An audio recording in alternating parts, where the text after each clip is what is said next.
بسم اللہ الرحمن الرحیم الحمد للہ رب العالمین والصلاة والسلام علی رسولہ الکریم وعلی آلہ واصحابہ اجمعین وعلی کل من تبعہم بإحسان الی یوم الدین.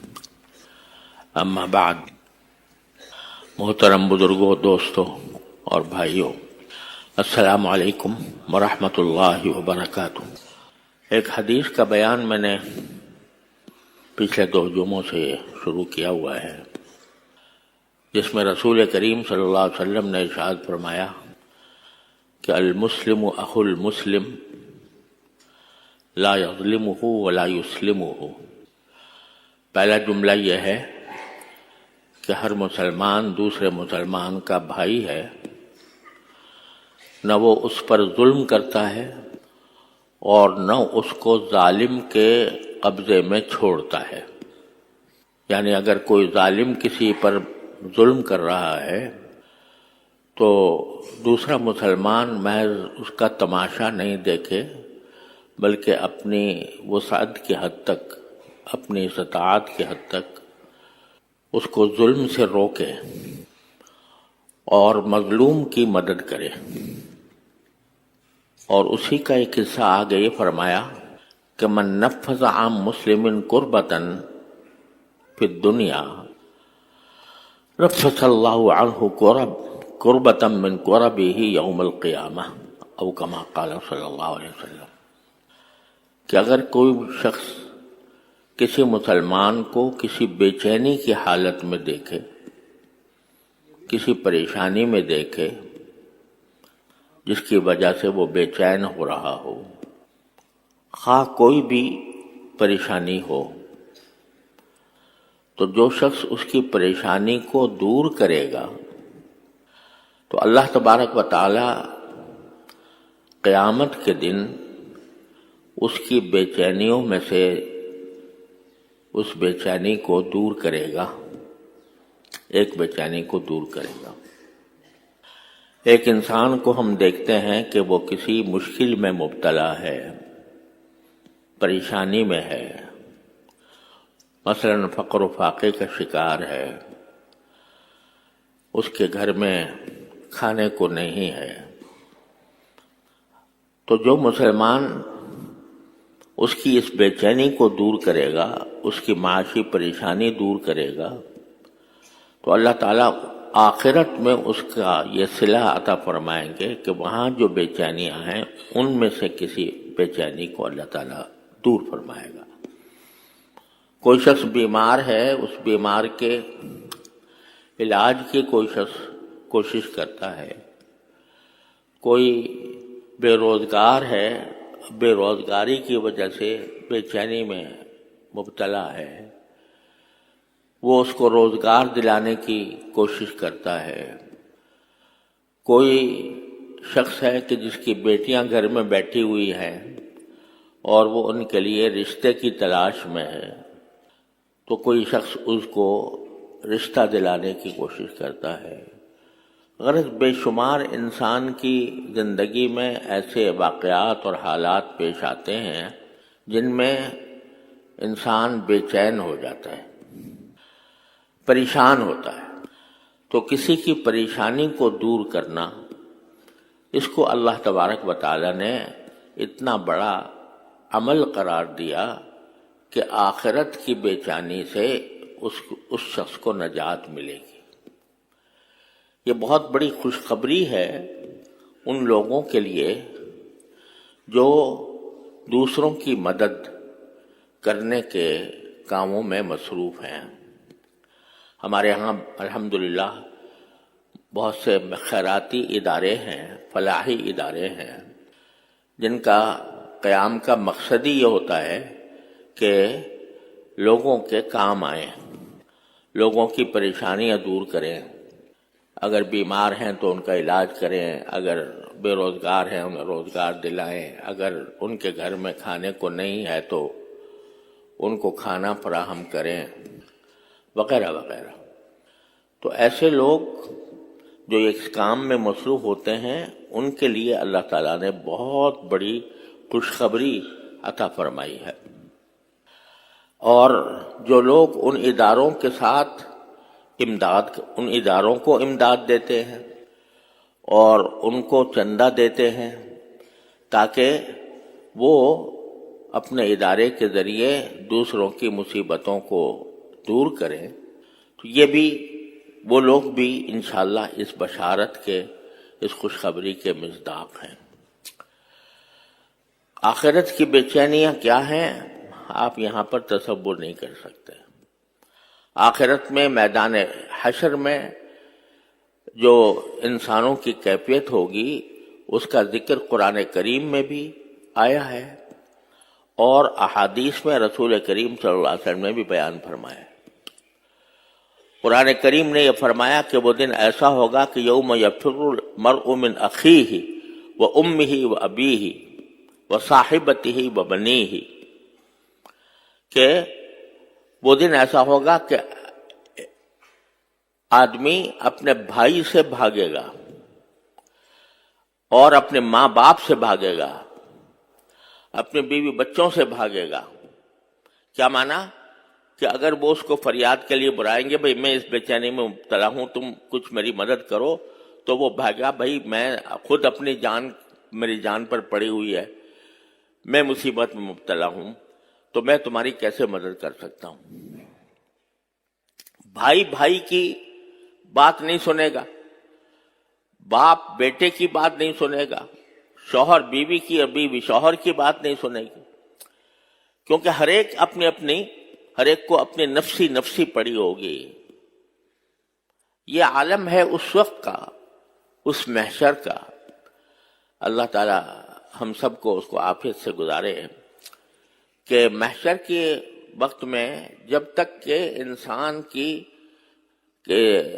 لیے یہ فیصلہ نہ ہو جائے کہ اسے جنت میں جانا ہے یا جہنم میں، اس وقت میں ہر انسان ایک بے چینی میں مبتلا ہے، بے چینی میں مبتلا ہوگا کہ پتہ نہیں میرا انجام کیا ہونے والا ہے۔ پہلے نامہ اعمال آئے گا، وہ میرے دائیں ہاتھ میں دیا جاتا ہے یا بائیں ہاتھ میں دیا جاتا ہے، پشت کے پیچھے سے دیا جاتا ہے یا سامنے سے دیا جاتا ہے۔ قرآن کریم میں دونوں کا ذکر ہے کہ اما من اوتی کتابہ بیمینہ فسوف یحاسب حسابا یسیرا، کہ جس کے دائیں ہاتھ میں نامہ اعمال دیا جائے گا اس سے بہت معمولی قسم کا حساب لیا جائے گا۔ اور من اوتی کتابہ وراء ظہرہ فسوف یدعو ثبورا، کہ جس کے پشت کے پیچھے سے بائیں ہاتھ میں نامہ اعمال دیا جائے گا تو وہ اپنی ہلاکت کو پکارے گا کہ کاش میں مری جاؤں، کیونکہ آگے جہنم کا عذاب اس کو نظر آ رہا ہوگا۔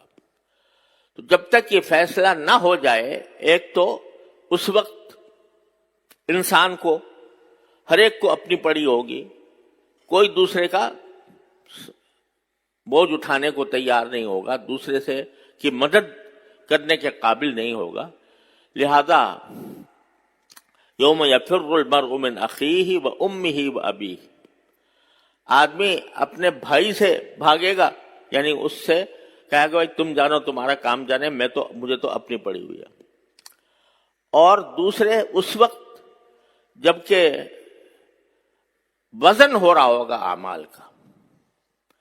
اعمال کا جب وزن ہوگا تو قرآن کریم فرماتا ہے من ثقلت موازینہ فہو فی عیشۃ راضیہ، جس کے اعمال کا وزن بھاری ہو گیا تو وہ بہترین من پسند زندگی میں ہوگا، جنت کی زندگی میں۔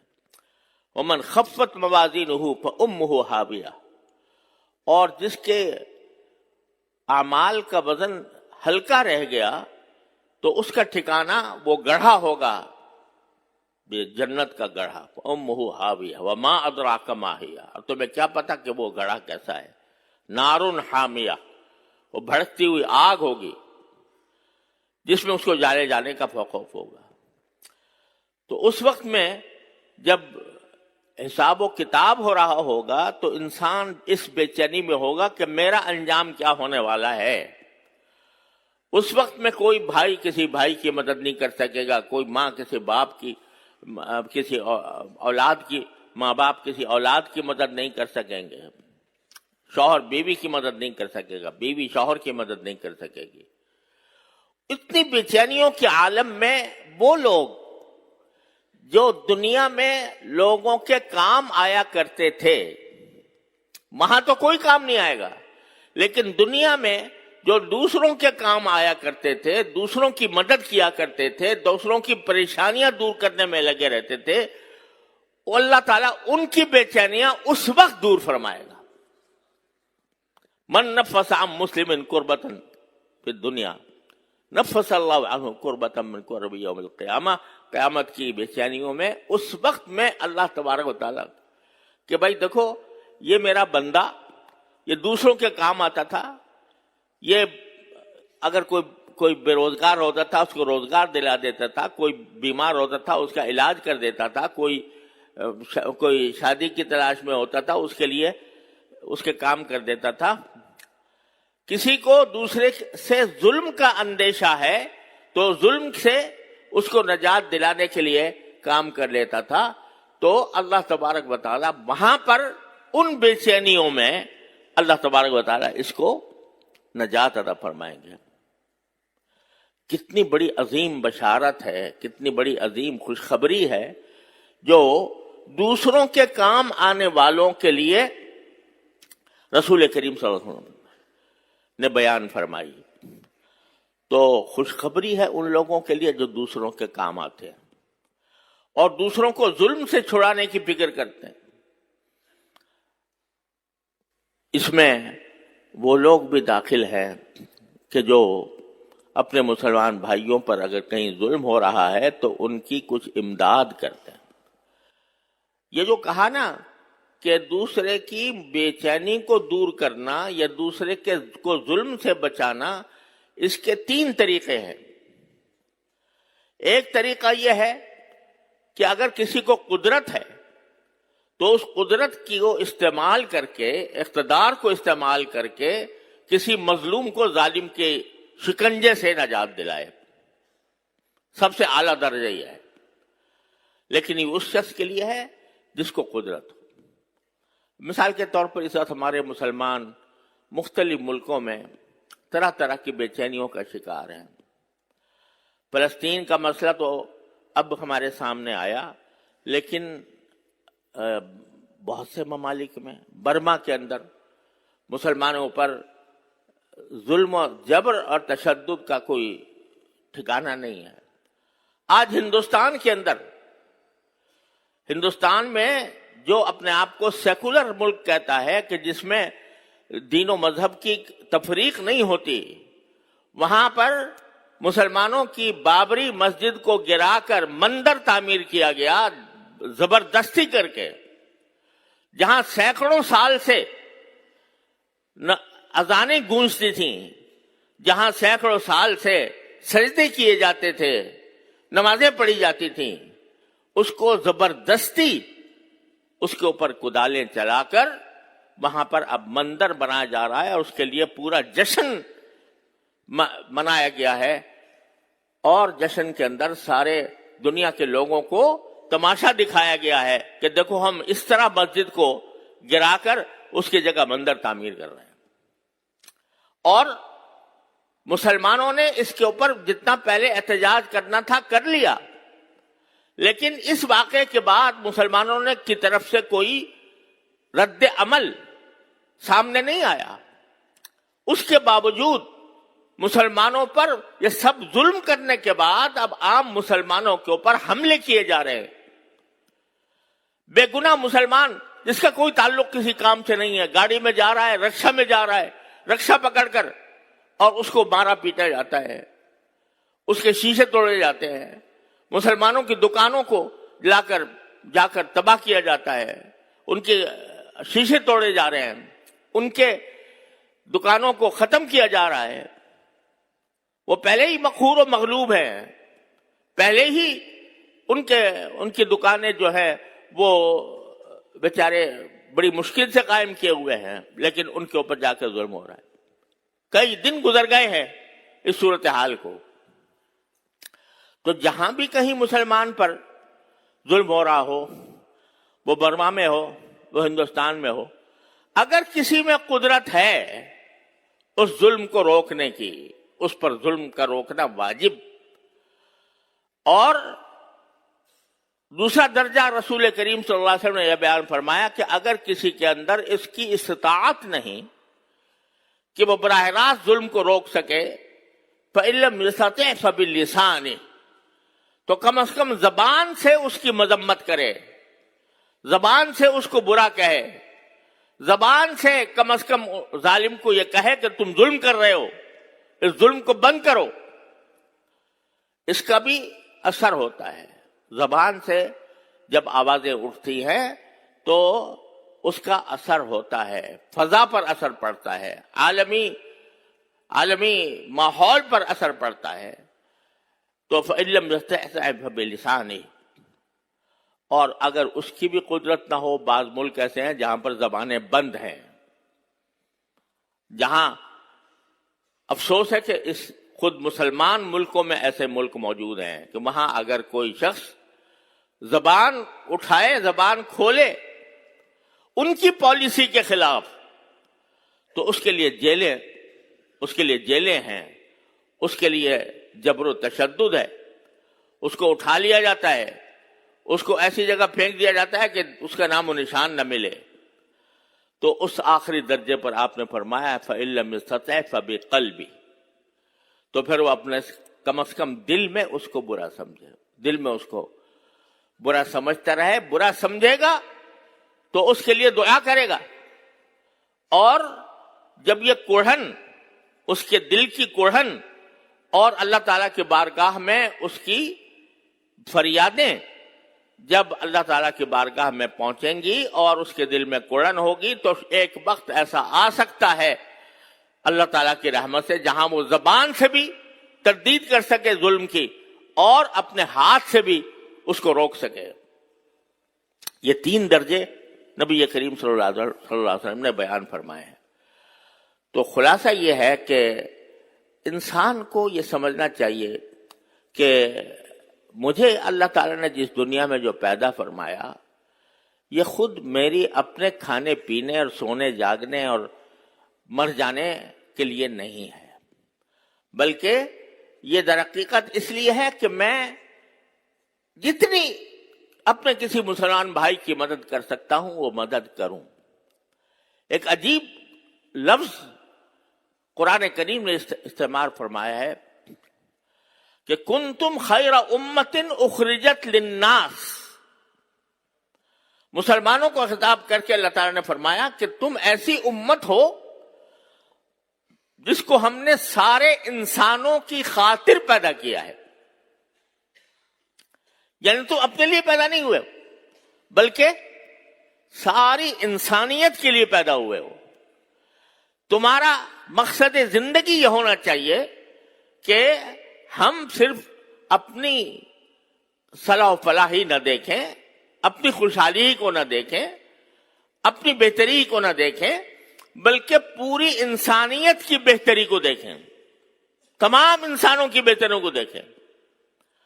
اور دوسروں کی بہتری کو دیکھنے کا مطلب یہی ہے کہ ان کے کام آئیں، ان کی خدمت کریں، ان کے لیے ہم جتنی مدد ہو سکتی ہے وہ ہم اپنی طرف سے فراہم کریں، اور یہاں تک کہ غیر مسلموں کے لیے بھی تمہیں پیدا کیا گیا ہے کہ تأمرون بالمعروف وتنہون عن المنکر، کہ ان کو بھی اسلام کی دعوت دیں، دین کی طرف بلائیں، اچھائیوں کی تلقین کریں، برائیوں سے روکیں۔ تو تم اپنے لیے پیدا نہیں ہوئے، پورے انسانیت کے لیے پیدا ہوئے ہو۔ جب پوری انسانیت کے لیے پیدا ہوئے ہو تو تمہارے دل میں ہر انسان کا درد ہونا چاہیے۔ مسلمان کو اگر کوئی تکلیف ہے تو اس تکلیف کو دور کرنے کا درد، غیر مسلم جو ہے اس پر سب سے پہلا یہ درد کہ کسی طرح اس کو میں جہنم کے عذاب سے نکال لوں، اس کو مسلمان بنانے کی فکر کروں۔ اور اگر کوئی غیر مسلم بھی کسی مشکل میں مبتلا ہے، اس غیر مسلم کو بھی اس مشکل سے نکالنا، جب تک کہ اپنی قدرت میں ہو، اپنی طاقت میں ہو، وہ بھی ایک مسلمان کا فریضہ ہے۔ مثلا ہمارے ملک کے اندر بہت سے غیر مسلم رہتے ہیں اور امن کے ساتھ رہ رہے ہیں، تو ایسے غیر مسلم کے اوپر اگر کوئی ظلم ہو، اس ظلم سے اس کو نکالنا یہ بھی مسلمان کا کام ہے، اور یہ بھی انشاءاللہ اسی بشارت کا مستوجب ہے کہ جو آپ نے مسلمانوں کی بے چینی کو دور کرنے کے لیے بیان فرمائی ہے۔ افسوس ہے کہ ہمارے ہاں الحمدللہ بحیثیت مجموعی غیر مسلموں کے ساتھ ایک اچھا سلوک ہوتا ہے، کوئی بد سلوکی نہیں کی جاتی، لیکن بعض فتنہ پرداز قسم کے لوگ ایسے مسائل اٹھا دیتے ہیں، جنگ والے کے اندر جیسا واقعہ پیش آیا، یا بعض علاقوں میں ان کے گھروں کو آگ لگائی گئی یا کلیساؤں کو آگ لگائی گئی، یہ بہت ہی شریعت کے اعتبار سے بالکل کسی طرح بھی اس کی تائید نہیں کی جا سکتی۔ یہ انتہائی افسوس ناک اور ظالمانہ کارروائی تھی جو ہوئی۔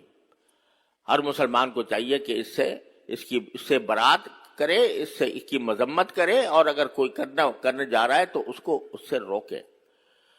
تو اللہ تبارک و تعالیٰ نے ہم کو، امت مسلمہ کو، یہ الفاظ میں بیان فرما دیا کہ اخرجت للناس، اس کو عدم سے وجود میں لایا گیا ہے، اس کو پیدا کیا گیا ہے دوسرے لوگوں کے لیے۔ تو انسان وہی ہے کہ دوسرے کے کام آئے، چاہے وہ اس طرح کام آئے کہ اس کو کوئی صحیح راستہ بتا دے، چاہے اس طرح کام آئے کہ اس کی کوئی پریشانی دور کر دے، وہ اگر بھوکا ہے تو اس کو کھلا دے، اگر بیمار ہے تو اس کا علاج کر دے۔ یہ ساری باتیں یہ ایک مسلمان کے فرائض میں داخل ہیں، اس کے مقصد وجود میں داخل ہے، اس کے مقصد پیدائش میں داخل ہے۔ اللہ تعالیٰ خود فرما رہے ہیں کہ ہم نے اس لیے پیدا کیا تمہیں۔ لہذا ہر انسان کے دل میں دوسروں کی بھلائی کا جذبہ ہونا چاہیے اور دوسروں کی تکلیفوں کو دور کرنے کا ہونا چاہیے۔ ایک مسلمان خود بھی اپنے عمل سے کسی کو تکلیف نہیں پہنچاتا۔ حدیث میں فرمایا نبی کریم صلی اللہ علیہ وسلم کہ المسلم من سلم المسلمون من لسانہ ویدہ، مسلمان وہ ہے جس کی زبان اور جس کے ہاتھ سے دوسرے مسلمان محفوظ رہیں، اس کی زبان سے بھی کوئی ایسا کلمہ نہ نکلے جو کسی کا دل دکھانے والا ہو، اس کی زبان سے بھی کوئی ایسی بات نہ نکلے کہ جو دوسرے کو رسوا کرنے والی ہو، اور اس کے ہاتھ سے بھی کوئی ایسا عمل صادر نہ ہو جو دوسرے کو تکلیف پہنچائے۔ مسلمان تو وہ ہے، اور بلکہ اس مسلمان کی مزید صفت یہ بیان فرمائی ہے کہ تم دوسروں کی بے چینی کو دور کرنے کے لیے پیدا ہوئے ہو۔ حدیث میں فرمایا کہ وہ شخص مومن نہیں ہو سکتا کہ اس کا پڑوسی بھوکا ہو، اس کے برابر بھوکا ہو اور وہ مزے سے کھانا کھا رہا ہو، وہ مومن نہیں ہو سکتا۔ رسول کریم صلی اللہ علیہ وسلم کا ارشاد ہے۔ تو اس لیے ہمارے دل میں یہ جذبہ ہونا چاہیے کہ جہاں کہیں بھی مسلمانوں پر کہ غیر مسلموں پر بھی اگر کوئی ناجائز ظلم ہو رہا ہو تو اس کو روکنے کی کوشش کریں، اور اگر روک نہیں سکتے تو جس طرح کی امداد پہنچا سکتے ہیں وہ پہنچائیں۔ آج میں نے جیسے پہلے بھی بار بار عرض کرتا رہا ہوں، فلسطین میں، غزہ میں یہ صورتحال ہے کہ وہاں شہر تو تقریباً بہت بڑا حصہ شہر کا بالکل برباد ہو چکا ہے، ملبے کا ڈھیر بن گیا ہے، اور عورتوں کو، بچوں کو ہزارہ کی تعداد میں شہید کیا گیا ہے۔ بہت سے بچے، عورتیں بے سہارا ہیں، اور جو مرد ہیں ان کو بھی کھانے کی لالے ہیں، بھوک اور پیاس سے مر رہے ہیں، چھوٹے چھوٹے بچے، اور اسی حالت میں ان پر بمباریاں ہو رہی ہیں۔ کیسے ہم لوگ اس سارے منظر کو دیکھنے کے باوجود ہمارے دل میں یہ جذبہ کیوں پیدا نہیں ہوتا کہ ہم کسی نہ کسی طرح ان کی امداد کریں؟ الحمدللہ مختلف اداروں کی طرف سے انتظامات ہیں، اگرچہ دشمنوں نے امداد پہنچنے کے راستوں پر بھی پابندیاں لگائی ہوئی ہیں اور بڑی مشکل سے امداد پہنچ رہی ہے، لیکن ہمارے جتنے بس میں ہے اتنا تو کم از کم ہم وہاں تک پہنچانے کی کوشش کریں۔ یہ جذبہ ایک ایسا ہوتا ہے کہ ایک آدمی کو چین سے بیٹھنے نہیں دیتا۔ اگر صحیح معنی میں یہ جذبہ ہو، دوسرے کی بے چینی کو دور کرنے کے لیے جو محبت کا جذبہ ہے، یہ آدمی کو چین سے نہیں بیٹھنے دینا چاہیے۔ اس کا چاہے کتنا ہی آدمی غریب ہو، لیکن وہ جتنا وہ کر سکتا ہے وہ اپنے بھائیوں کے لیے کرے۔ اگر اور نہیں 10 روپے دے سکتا ہے 10 روپے دے دے، لیکن کم از کم اس کا فریضہ ادا ہو جائے گا کہ میں اپنے مسلمان بھائیوں کے اوپر ظلم ہوتے ہوئے دیکھ رہا تھا، مجھ سے کوئی کم از کم میرے بس میں اتنا ہی تھا تو میں نے کر لیا۔ لیکن اگر اس سے بھی ہم غافل ہوں تو یہ اسلام کے اخوت کے تقاضے کے منافی ہے۔ اللہ تبارک و تعالیٰ اپنے فضل و کرم سے، اپنے رحمت سے ہمیں اس بد عملی سے نجات عطا فرمائے کہ ہم مسلمانوں کو پٹتا ہوا دیکھیں، ان کو ظلم ہوتا ہوا دیکھیں اور ان کے لیے کوئی مدد کرنے کا راستہ تلاش نہ کریں۔ اللہ تعالیٰ ہمیں ہماری اس سے عبادت فرمائے۔ وآخر دعوانا الحمدللہ رب العالمین۔ اللہم انت السلام منک السلام ملیک افضل السلام، حینا ربنا بالسلام وادخلنا دارک دار السلام، تبارکت ربنا وتعالیت یا ذا الجلال والاکرام۔ اللہم لا مانع لما اعطیت ولا معطی لما منعت، اللہم اعنا علی ذکرک۔ ربنا ظلمنا انفسنا وان لم تغفر لنا وترحمنا لنكونن من الخاسرين، ربنا آتنا في الدنيا حسنة وفي الآخرة حسنة وقنا عذاب النار، ربنا اغفر لنا ذنوبنا وإسرافنا في أمرنا وثبت أقدامنا وانصرنا على القوم الكافرين، اللهم ارفع عنا شوم أعمالنا يا أكرم الأكرمين، اللهم ارفع عنا شوم أعمالنا يا أكرم الأكرمين، یا ارحم الراحمین، یا غیاث المستغیثین، اپنے فضل و کرم و رحمت سے ہمارے تمام چھوٹے بڑے گناہوں کو معاف فرما۔ یا اللہ ہماری مکمل مغفرت فرما، یا اللہ ہماری مکمل مغفرت فرما۔ یا اللہ اپنے رحمت سے ہماری شامت اعمال کو ہم سے دور فرما دے، یا اللہ ہماری شامت اعمال کو ہم سے دور فرما دے۔ یا اللہ تمام حاضرین کو ان کے تمام جائز مقاصد میں کامیابی عطا فرما۔ یا اللہ اپنے رحمت سے ہم میں جو بیمار ہیں انہیں شفاء کامل و عاجل عطا فرما۔ یا اللہ ہم میں جو بے روزگار ہیں اپنی رحمت سے ان کو حلال واسع روزگار عطا فرما۔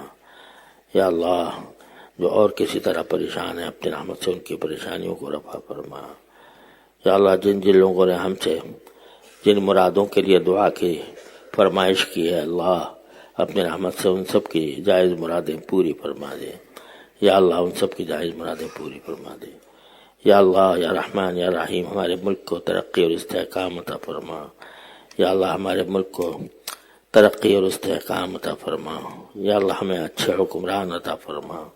یا اللہ ہمیں اچھے حکمران عطا فرما۔ یا اللہ اچھے حکمران عطا فرما۔ یا اللہ برے حکمرانوں سے ہمیں نجات عطا فرما۔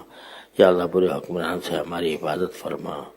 یا اللہ رحمان یا رحیم یا کریم اپنے فضل و کرم سے ہمارے ملک کو صحیح معنی میں اسلامی فلاحی مملکت بننے کی توفیق عطا فرما۔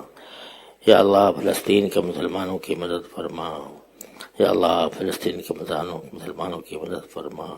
یا اللہ مسلمان ملکوں کو ان کے ساتھ تعاون کی قوت کا برتاؤ کرنے کی توفیق عطا فرما۔ یا اللہ ان کی امداد کی توفیق عطا فرما۔ یا اللہ ان کو فتح مبین عطا فرما۔ یا اللہ اسرائیل کی فوجوں کو یا اللہ شکست فاش عطا فرما۔ یا اللہ شکست فاش عطا فرما۔ یا اللہ جہاں جہاں مسلمان کسی مصیبت کا شکار ہے یا اللہ اپنی رحمت سے ان کے مصائب کو دور فرما دے، اپنی رحمت سے دور فرما دے۔ یا اللہ ہندوستان کے مسلمانوں کی مدد فرما۔ یا اللہ ہندوستان کے مسلمانوں کو یا اللہ ہندوؤں کے ظلم و ستم سے یا اللہ حفاظت فرما، ظلم و ستم سے محفوظ فرما۔ یا اللہ اپنی رحمت سے ان کو ظلم و ستم سے محفوظ فرما۔ یا اللہ رحمان یا رحیم وہاں پر امن و امان قائم فرما دے، ہمارے ملک میں بھی امن و امان قائم فرما دے۔ وصلی اللہ تعالی علی خیر خلقہ سیدنا مولانا محمد وعلی آلہ واصحابہ اجمعین، آمین برحمتک یا ارحم الراحمین۔